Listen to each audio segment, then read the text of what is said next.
Mga mamsis, ang daming huli ni Papa ngayon na isda. Sobrang swerte ngayon ni Papa. So, 1, 2 kilo, 3. May diwit-diwit. Ayan yung diwit-diwit guys, oh. Yung malalaking isda. Oh, di ba? So, ito naman ang mga gunting-gunting. Ilang kilo mo nakuha pa?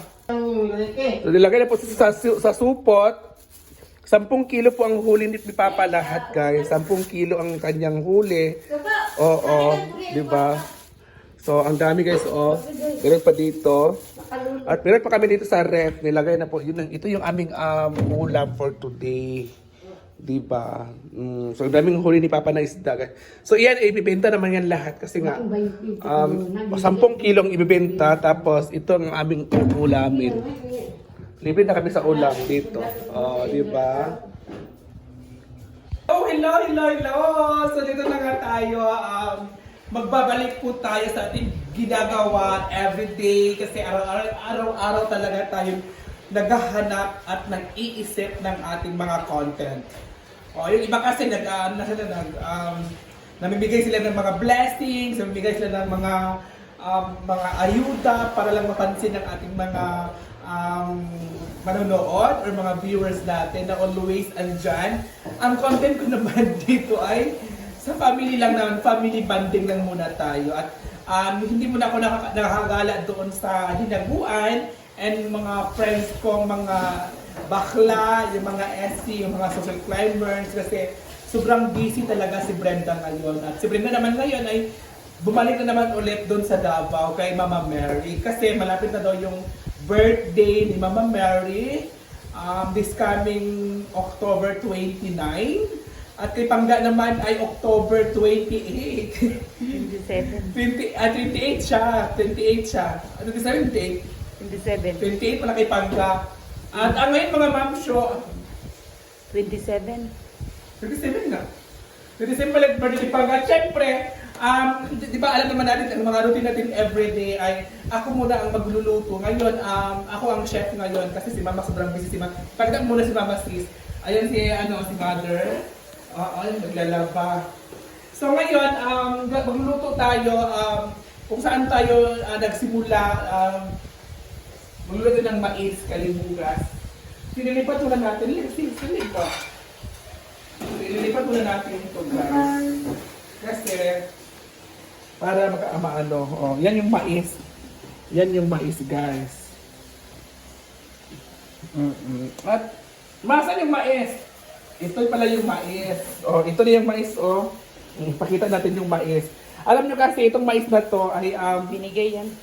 Binigay to sa amin at ngayon naman at ito yung unang ano namin, ito yung unang natikman namin since ito yung mais, oh. Ito yung kanin namin talaga noon pa at hanggang ngayon. Nag-mix kasi ito ng yellow corn. Yung dilaw ay yellow corn. So dyan natin ilalagay. 3 baso yung ilalagay natin. Walang hugas? Oo, wala hugas yan. So 3 baso ang ating lulutuin. Kasi masarap talaga pag mais. Dadi daw siya ganag mais mo ako. Ha? Bukas to yung gusto. Ayun na, yan mais na.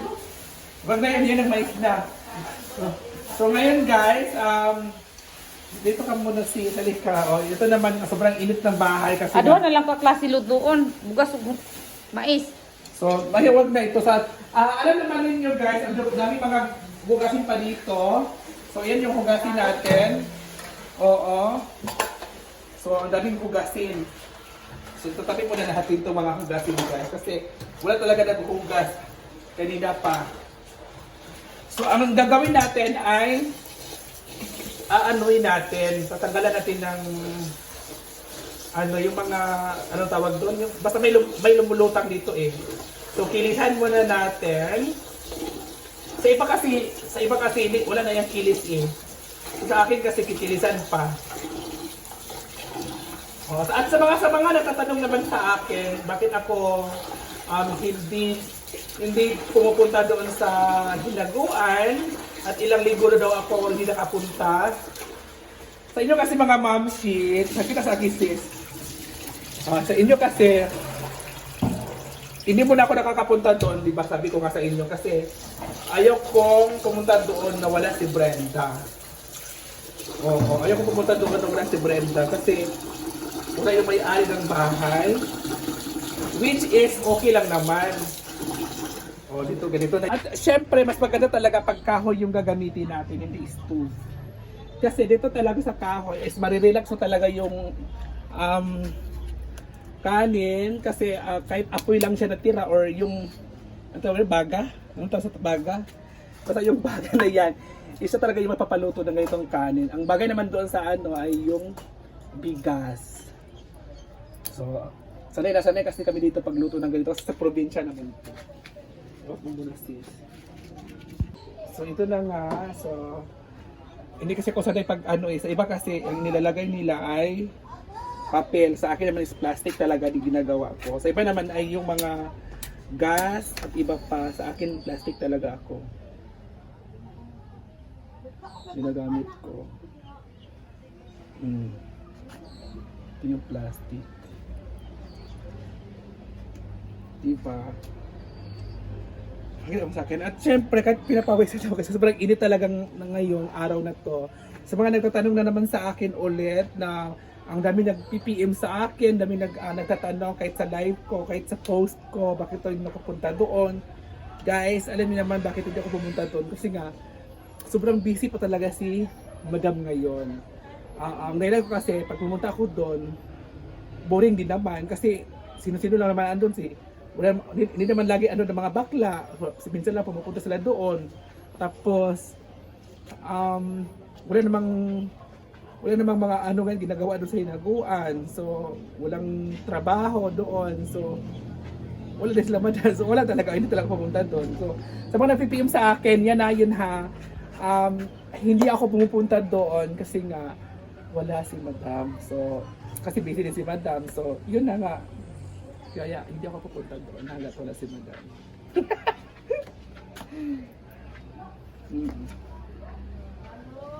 So ilalagay na natin ito. Diyan. Yan na guys. Hello! So ngayon ang mga mamas, so tapos na tayo magluto ng kanin. Ito yung ating kanin na mais guys. Halika mo muna natin. Aray ko, ang pasta mainit pala. So ayun po yung mais at ang ulam natin ay dalawa pong putahe ang ulam natin. Magsasabaw ako at magprito ng isda. O, di ba? At ito naman ilalagay na natin. So ayan po yung sabaw na gagawin nating sabaw. Ayan po ay ito po yung Caesar sa English. Sabi sa ano naman sa probinsya naman ay gunting-gunting. So lalagyan natin konti ng sabaw kasi para ano siya. Konti lang talaga ilutuin ko guys for a good lang. So ilalagay na natin tong isda sa prito. Dito ka muna natin, pakita mo natin. Ay! Ayan na guys. Ay! Again. Saso talaga ako sa dito guys. Ay! Ay! Ay! So ayan na guys. Ayan na po yung prito. Ay, pakita mo natin. Pakita mo yung prito. Ito kayo. Ako bin. So ayan na yung prito. At dito naman ay sabaw na tinulang isda. Ito na guys, prito. At pakukulo tayo ng sabaw. Ito yung gulay na ulam. Sarap.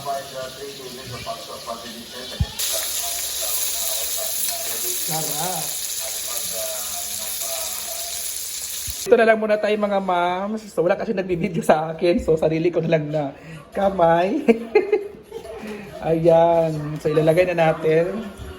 Wala kasi ako. Bulit lang ba naman chika kasi kasatan na. Laki pangutana. Ayan na guys. So ilalagay na natin yan. Abang ako lang po nagbibideo kasi wala tayong mautusan. Ayan na guys. So, ako lang kasi nag-ano. So sariling sikap lang to guys. So dito na natin ilalagay kasi sariling sikap talaga to. Diba? Sariling sikap. So pakuluin muna natin saglit. Lagyan na natin ito malunggay. Kahit hindi pa kumulo.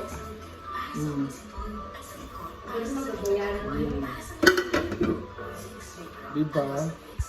Hi mga ma'am! So ito naman, ang ulam namin ay tinolang isda. At yung pirito, ay para sa mga bata yun. Ito lang sa amin, sa mga bata yung pirito. At syempre, hindi mawala yung ginamos. So, lagay natin yung ginamos dito. Sarap. Lagay natin ng sardinas. Ganito lang kami dito sa bahay mga kapsi. So, lagyan natin ng sardinas.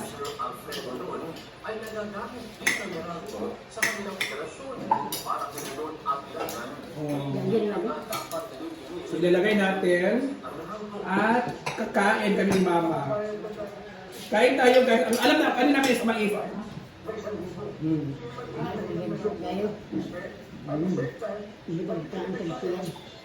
Ano mo sabi mo sa mais, Ma? Bakit gusto mo ng mais ang kanin? Ihatag mo na ng palo. Yung palo mo na, nagpagaling. Kain tayo ka. Siyempre, wala. Ang mais kasi, ito kasi mais na ano, anti-sugar, kaya masarap ang mais. At alam niyo naman mga moms na, sa mais pa, dati pa lang mais talaga kinakain namin dati. Elementary kami hanggang high school. Nakatikim na kami ng bigas nung 2017. 2017 nakatikim kami ng bigas. Kasi yung mais dati, bigas dati sobrang mahal ngayon kasi mura na yung mais ngayon. So dati, we didn't afford yung bigas na humay. Mais lang afford namin at ang kilo ng bigas na mais dati is 18 to 20 to 25 at to 20 pala. Ang bigas kasi dati, worth of 35, hanggang naging 40 hanggang 50 dahil mahal na. So kain tayo guys, and thank you so much and God bless. Bye! Kain na kami.